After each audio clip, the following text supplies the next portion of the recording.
Hello everyone.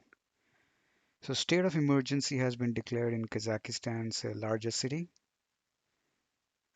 which is capital Almaty, because of riots that started there after fuel price increase.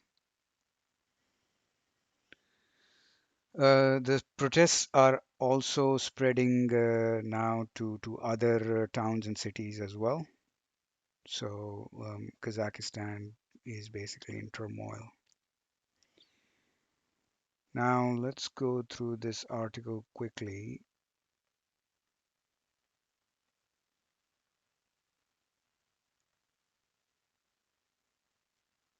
The price per liter of LNG jumped to 28 US cents at gas stations at the start of this year.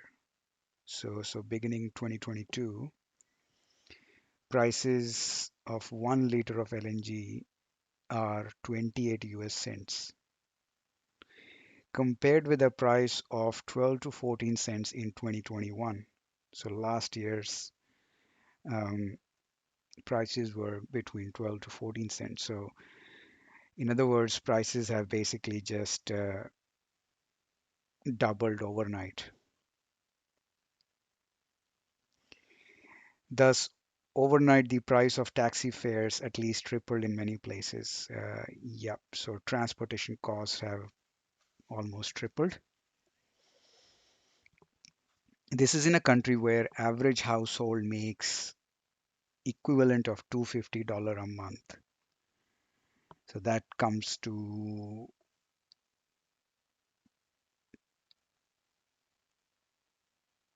less than $10 a day. And where minimum wages equals just over $65 per month. That's interesting. So in other words, that $250 a month is average. Minimum could be as low as $65 per month. So just around, just over $2 per day. Yeah, not very good situation. I mean, if you are earning this kind of wages, then if your energy bill in doubles overnight, it's not gonna make anyone happy.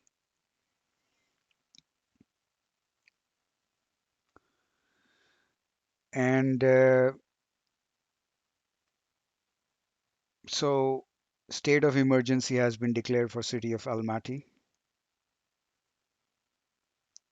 which kind of means movement has been restricted. So they won't really allow anybody to leave the city or enter the city. So I was going through, some Twitter videos here. The Some oil company employees have joined the protest.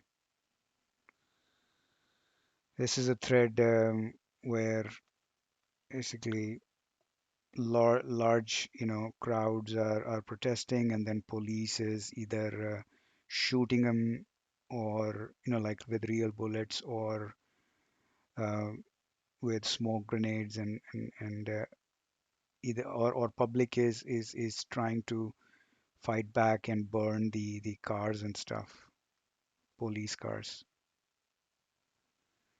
So yeah, it's pretty bad, as you can see here. Here, National Guard troops were taken prisoners and disarmed by public. Here, crowd is trying to knock down previous president's monument. So yeah, this guy Nazarbayev was previous president, and public is just trying to knock down the statue. Here, I guess public basically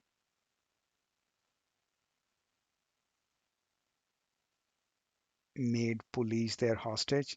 and now police have surrendered to the protesters. So yeah, looks pretty bad. But then I thought, why did they increase the fuel prices? Is there a problem with the budget?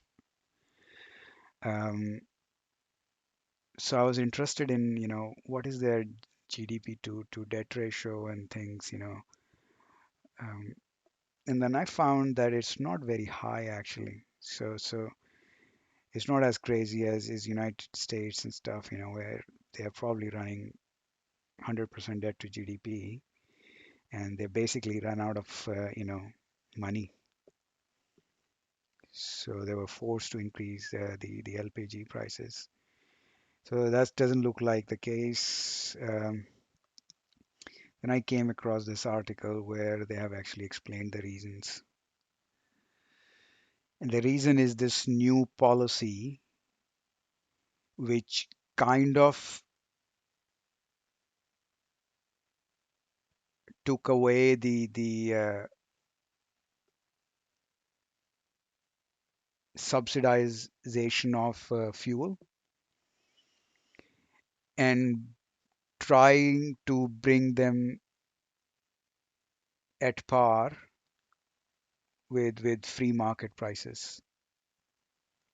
And of course, if fuel prices were subsidized earlier, they were artificially kept low, um, and which means that once you take away the subsidies, prices, of course, going to increase. So, government's new policy named the phased transition to electronic trading of LPG that began in January 2019 and concluded on the first day of this year. For many, the main reason behind the recent price hike. So yeah, so it started this year, 2022, um, and they have gotten so the practice basically allows the market. Oops, practice allows the market to decide the prices. So market decision around prices, in contrast with the earlier method of subsidizing prices for domestic fuel.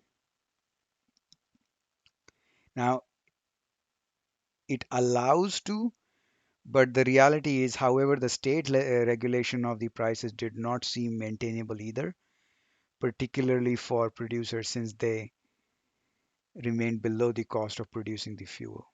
So even though it tries to let the market decide the prices were still not high enough where the producers could make profit, and they were selling the fuel still below the cost of production.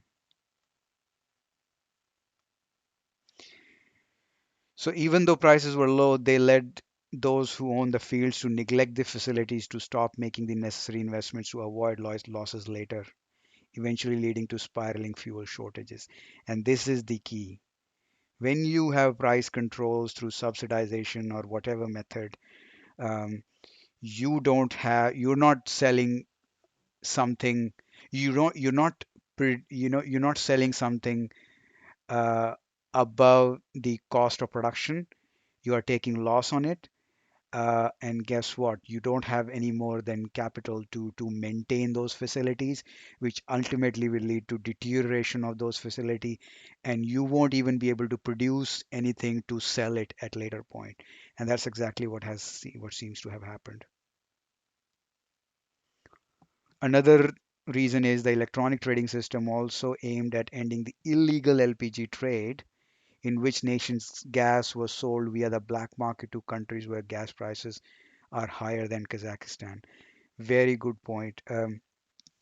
When there is an opportunity of arbitrage, people will try to use the opportunity, and that's exactly what happened. So illegal LPG trade happened because you were able to get, if somebody is able to get LPG at cheaper price, they will purchase it as much as possible and try to sell it elsewhere. They can get a better price for profit.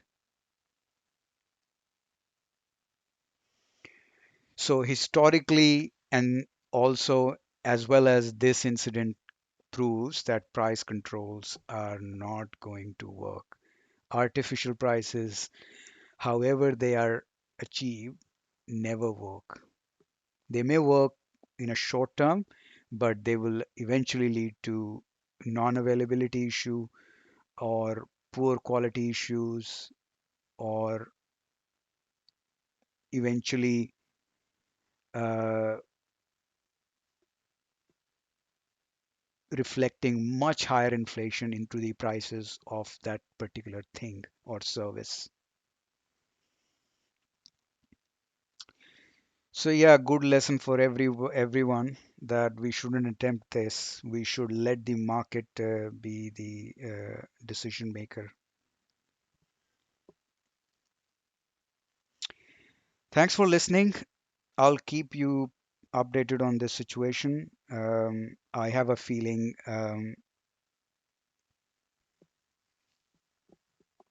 that the government will basically try to do same old, because they just want to